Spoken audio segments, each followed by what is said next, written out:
တန်ဝေခဆိုတာစိတ်နှလုံးတုန်လှုပ်တာကိုခေါ်တယ်နော်စိတ်နှလုံးတုန်လှုပ်ဗမာလိုကသိပ်ပဲပြန်တော့တန်ဝေခဖြစ်တယ်ပဲပြောကြတာတန်ဝေခဆိုတာစိုးထိတ်တာကြောက်ရွံ့တာအဲ့တော့ကြောက်တာနှမျိုးရှိတယ်ဒေါသနဲ့ကြောက်တာလည်းကြောက်တာပဲအဲ့တော့ပုရုဇဉ်တွေတော့ဘယ်လိုပဲကြောက်ဒေါသတော့အနည်းငယ်ပါမှာပေါ့ကင်းမှမကင်းတာဘူးဟောဒေါသလည်းကြောက်တာပဲအဲ့တော့ယဟန္တာတွေကျတော့ဥဒ္ဒဟိုတဲ့နဲ့ဥတ္တပနဲ့ကြောက်တယ်အသိဉာဏ်နဲ့ကြောက်တယ်ဒေါသမရှိတဲ့ပုဂ္ဂိုလ်ကျတော့ဥတ္တပနဲ့ကြောက်တယ်တံဝေကောနာမသဟုတ်တပညာနာနဲ့တံဝေကဆိုတာဥတ္တပနဲ့ရှင်တဲ့အသိဉာဏ်လို့ဒီလိုပြောတာစဉ်းစားဆင်ခြင်ပြီးတော့သင်္ခါရတရားတွေပေါ်မှာကြောက်ရွံ့တဲ့စိတ်ဖြစ်တာဒေါသနဲ့ကြောက်တာကတစ်ခုဥတ္တပဆိုတာနဲ့ကြောက်တာတစ်ခုနှစ်ခုရှိတယ်လို့မှတ်တာဥတ္တပနဲ့ကြောက်တာကအကုသိုလ်တွေအပြစ်တွေကိုကြောက်တာဒေါသနဲ့ကြောက်တာကတရေကြောက်တာတို့တစေကြောက်တာတို့ပုထုဇဉ်တွေကြောက်တာမှတည်းကဒေါသနဲ့ကြောက်တာနော်အဲ့ဒီလိုအခုတန်ဝေကဆိုတာကျတော့ဒေါသနဲ့ကြောက်တာကြီးမဟုတ်ဘူးအရိယပုဂ္ဂိုလ်တွေကတော့သူကတံဝေခဝုထုဆိုတာရှိတယ်တံဝေဝုထုဆိုတာနော်ခုနကြောက်เสียကောင်းတယ်သာတိဘေးစရာဘေးဗျာတိဘေးမရဏဘေးဆိုတာအပေဘေးတို့ပစ္စုပန်ဘဝမှာအစာဟာရအတွက်ရှာရတဲ့ဒုက္ခတွေနော်အနာဂတ်မှာတန်တရားမှာခံရမယ့်ဒုက္ခတွေအပေဒုက္ခတွေအဲ့ဒါတွေကကြောက်เสียတွေကြီးပဲကုန်နော်ပစ္စုပန်ဘဝမှာတော့ကြယောဂဖြစ်ရမယ်တော့ကြသိဆုံးရမယ်ဆိုဒီဘေးအန္တရာယ်လူတိုင်းမှာရှိတယ်လေနောက်ဆုံးသေဘေးကြုံနေဆိုလူတိုင်းမှာရှိဘယ်သူမှမလွတ်နိုင်ဘူးနော်တနေ့ကျတော့အဲ့ဒီဘေးနဲ့ကြုံမှာကြီးပဲလေသေဘေးဆိုတာကြုံမှာအဲ့ဒါတွေကကြောက်เสียကောင်းတဲ့အရာတွေကိုငါဖေကကိုရှင်းပြီးတော့ပြောပြမယ်ဆိုပြီးတော့ထီတုတ်တန်ကိုအဲ့ဒါလို့အဖွင့်စကားအနေနဲ့တံဝေကံကိတ္တိတာမိယထာတံဝိစိတံမယငါရင်တဲ့နှလုံးထဲမှာတဲ့နော်ဒီထိတ်လန့်ပွဲအဖြစ်ဆိုးကိုသိတဲ့အတိုင်းပြောပြမယ်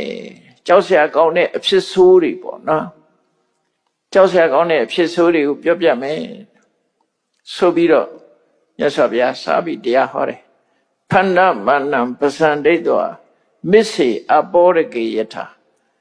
အညမင်းကြီးဟိပြရုဒ္ဓိဒိဋ္ဌဝမံဘယပါဝိတိတရားရီချင်းတွေကိုအကုန်ကြည့်လိုက်တယ်တရားရီချင်းတွေကိုကြည့်လိုက်ပဲဆိုရင်လူတွေဟာပျော်ကြီးနေကြတာမဟုတ်ဘူးဘာနဲ့တူတုံးဆိုလို့ရှိရင်ဒီရေခမ်းသွားတဲ့ရေအိုင်တွေကငါးတွေဟာတစ်ဖြတ်ဖြတ်ဖြစ်နေကြရေခမ်းပြီဆိုရင်အဲရေအိုင်ထဲမှာရှိတဲ့ငါးတွေဟာတစ်ဖြတ်ဖြတ်ဖြစ်နေကြတာနော်သူတို့မကူးသားဘူးမလွန်သားဘူးသူတို့ရေထဲမှာပုံကွယ်လို့မမြုပ်တာတော့ဘူးဆိုရင်ငါးတွေကဖလပ်ဖလပ်ဖလပ်ဖလပ်ဖလပ်နဲ့ဖြစ်နေအဲ့ဒါကိုပြောတာနော်ဒီအပောရကေရှေခန်းနေတဲ့ရေနည်းနည်းလေးပဲကျန်တဲ့အိုင်ထဲမှာရှိတဲ့ငါးတွေဟာဖန္ဒမာနံတစ်ဖြတ်ဖြတ်လူးပြီးတော့အနည်းကျုံနေလို့တစ်ဖြတ်ဖြတ်လူးလွန်နေကြတယ်လို့ပဲအဲ့ဒါလို့ပဲတဲ့ဖန္ဒမာနံပစံဒိဋ္ဌောမစ္စေအပောရကေယထာရှေခန်းတဲ့ရေအိုင်ထဲကငါးတွေဟာတစ်ဖြတ်ဖြတ်လူးပြီးတော့တုံလှုပ်နေတယ်လို့တုံလှုပ်နေကြတဲ့တတ္တဝါတွေကိုမြင်နေရတယ်အဲ့တော့ငါးတွေဘဝကြည့်လိုက်လေခြေခမ်းပြီဆိုရင်အမိမဲ့သားရေနေငါးတို့ဆိုပြောကြတယ်မဟုတ်လားအမိဘမရှိတော့ဘူးမိတဆိုးလေးဖြစ်သွားပြီအမိမဲ့သားသူ့ရဲ့တိမ်ငယ်နေတဲ့စိတ်ကဘလို့နေမလဲခြေနေငါးခြေခမ်းသွားတဲ့အိုင်ထဲမှာနေတဲ့ငါးသူ့မှာပြန်စရာလည်းအတောင်မရှိဘူးလေတခြားကိုပြောင်းမှုရသူ့မှာအတောင်မှမရှိတာအဲ့တော့ရေကလည်းပဲသူတို့တကူလေးတောင်မှဖုံးကွယ်လို့မရတော့ဆိုတော့သူတို့ဘဝဟာအမိမဲ့သားရေနေငါဆိုတာတကယ်ကိုကြောက်ရွံ့တုန်လှုပ်ရမယ့်အခြေအနေမျိုးတွေကိုရောက်နေတယ်အဲ့ဒါပြောတာနော် တရားဝါတွေဟာရေနှဲငါးလို့ပဲစိတ်နှလုံးတုန်လှုပ်နေကြတာကိုမြင်ရတယ်ထိတ်တော်မှာအဲ့ဒီလိုမြင်ရပြီးအေးဆေးဆေးနေကြသလားဆိုမဟုတ်ဘူးအချင်းချင်းအငင်းပွားပြီးရန်ဖြစ်နေကြတာအဲ့မှာတည်းပဲတယောက်နဲ့တယောက်ကရန်ဖြစ်နေကြတာလေသူလည်းသိမှာပဲကိုယ်လည်းသိမှာပဲသူလည်းဒုက္ခရောက်တော့မှကိုယ်လည်းဒုက္ခရောက်ဒါပေမဲ့လို့တယောက်နဲ့တယောက်အဲ့ဒါရှံဖြစ်နေကြတော့မယ်အငင်းပွားနေကြတယ်ရေနဲ့ငါလို့စိတ်နှလုံးတုန်လှုပ်နေတဲ့လူတွေက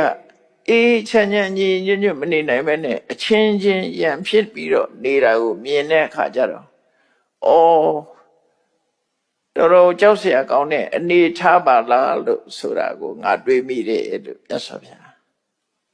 တန်ဝေကဖြစ်မိတယ်ပေါ့အဲ့ဒါအစပြောတာနော်